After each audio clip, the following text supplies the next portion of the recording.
Hello and welcome to Walk the Pod, your daily walking show where I take my podcast for a walk because I don't have a dog.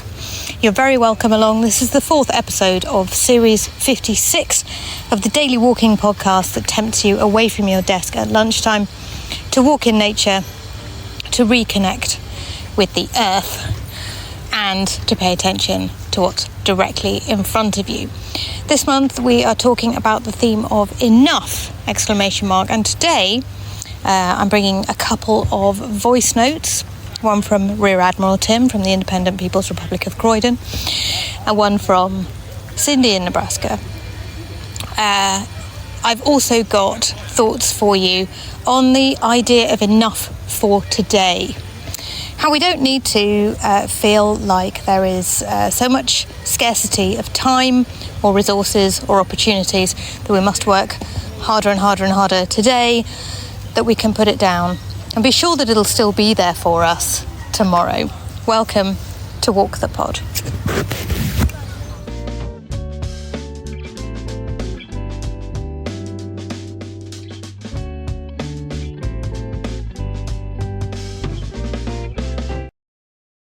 This is your Admiral Tim with a quick question for everyone to answer. I hope it's not just a first world problem, but what type of wood would Rachel whittle if Rachel could whittle enough wood? Stay fresh, cheese bags. Hello.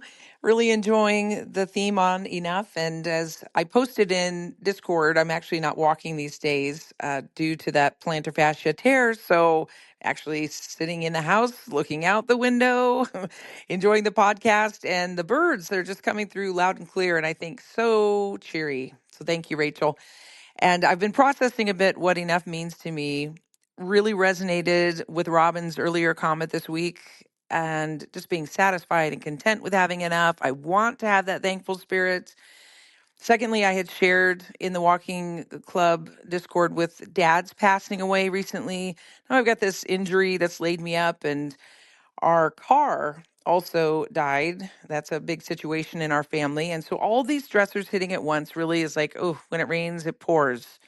And I've had enough. But this leads to like a third angle that's an important one for me, and that's my faith in Jesus, recognizing that I really do draw peace, comfort, and hope from his sufficient grace, more than enough for me. And that really is my reason for tangible hope and joy with these challenging things. I mean, these things are not the end all. And I feel loved and able to walk in love with others. And that to me is just satisfying enough space to live in.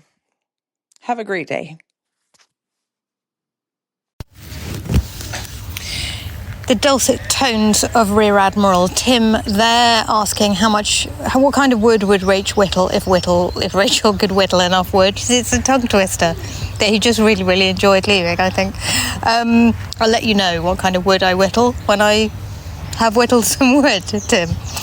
And thank you to Cindy. Very sorry for your loss and for your broken, I can't remember which thing it is that you've torn, but you did post on the Discord server with a picture of a bandaged foot, I think. So very sorry that you're unable to walk, but pleased to hear that you're listening to the podcast and looking out the window, which is the next best thing, isn't it? It's the closest thing to walking that you can do when you can't walk. So hope that Walk the Pod has sort of mentally transported you outside. And thank you for sharing your thoughts about your faith. I mentioned a longitudinal study in the first episode of this series about people being happier when they develop close and special relationships than when they are powerful and rich. And clarified the point yesterday to say that this doesn't need to be people, it can be things, or it can be hobbies, or it can be pets, very important people in our lives are not always humans. But faith is also extremely, extremely important. And whether you believe in Jesus or another deity or simply nature, faith and attending sort of opportunities to engage with faith is something which has also been shown through proper research to be extremely good for mental well-being and health generally, and longevity of life as well, believe it or not. So very grateful to you for sharing that with us. The enough that I want to talk about today is doing enough for the day. A little bit of a sort of more pragmatic and practical angle on enough. And I think one I've struggled with a little bit myself. I'm far from a person who enjoys working so much that they like working all the hours God sends. But I fall into the category of something slightly different, which is the person who works too much because there seems to be a lot to do, or there seem to be a lot of problems, or there seem to be a lot of fires that need putting out. And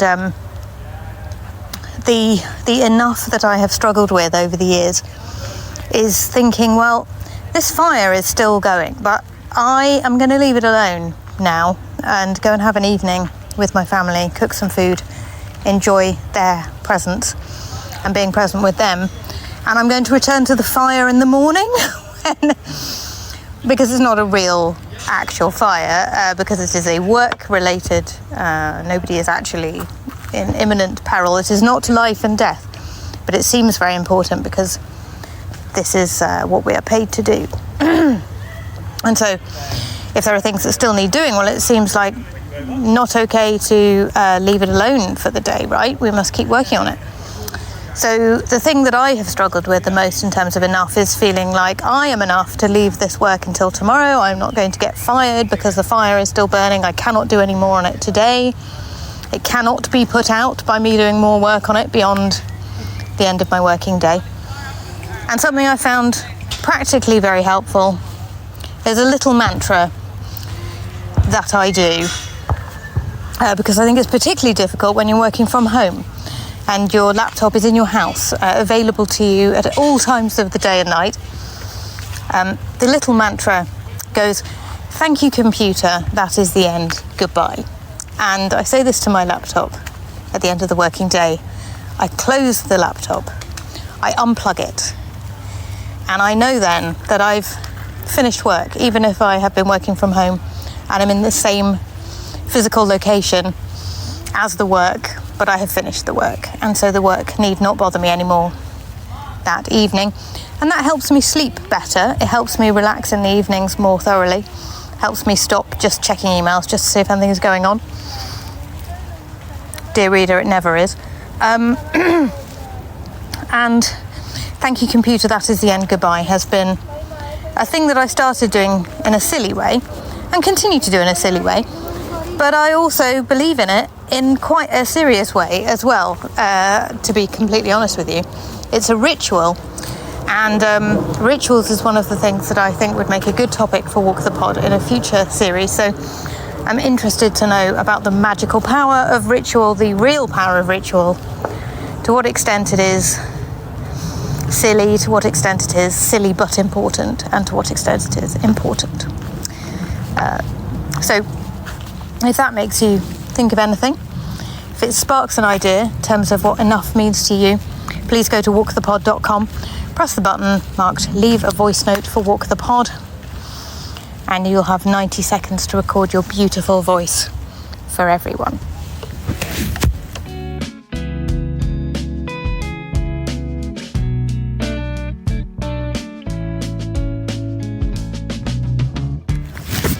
What can I see directly in front of me? Well, this happens every year, dear friends. I don't know whether you're aware of it, but it is the first day of the year where it is seriously summery, and everybody in the UK goes completely nuts.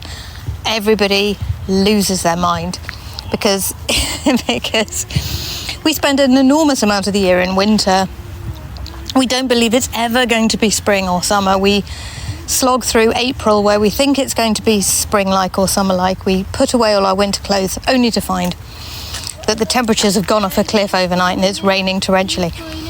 So we struggle through April, and at some stage in May usually there is a day which is unexpectedly beautiful, and then everybody goes bonkers. That day is today. It's the most beautiful day in the world, and I kid you not, there are 9 topless medical students in the park playing rugby. It's not really rugby. Male, I'm going to say. Not that I should gender anybody, but going to say male presenting medical students in the park with their t-shirts on the ground, chucking a rugby ball to one another because it is summer and they have lost their minds. It's absolutely glorious today. I'm not going to lie. It is absolutely stunning. It is 26 degrees Celsius, my friends. That is like the temperatures we can only dream of between September and May. So it's absolutely beautiful. Lots of people in the park today. Quite a lot of people who would like to be in the park but are somewhat intimidated by the squadron of topless doctors, junior doctors, trainee junior doctors, whatever they are. They might be physiotherapists for all I know. I don't know. They are young people, half-naked young people who probably are training to spend their entire lives dedicated to the service of others in healthcare. So I'm not here to judge. I'm simply here to laugh and to say it happens every year. This is the most beautiful day in the world. Everybody goes bananas. The people who've been walking all through the winter barely get a look in because we're just not bonkers enough on days like this. Thank you for walking with me, dear friends. It's been an absolute delight to stretch my legs with you this lunchtime. Thank you so much to Rear Admiral Tim, to Cindy. Cindy, get well soon. And you know, these things do come along like buses, the bad luck. It will pass. This too will pass. Take care of your beautiful mind, yourselves and each other. And at the end of the workday today, if you're working from home, remember, thank you computer, that is the end. Goodbye.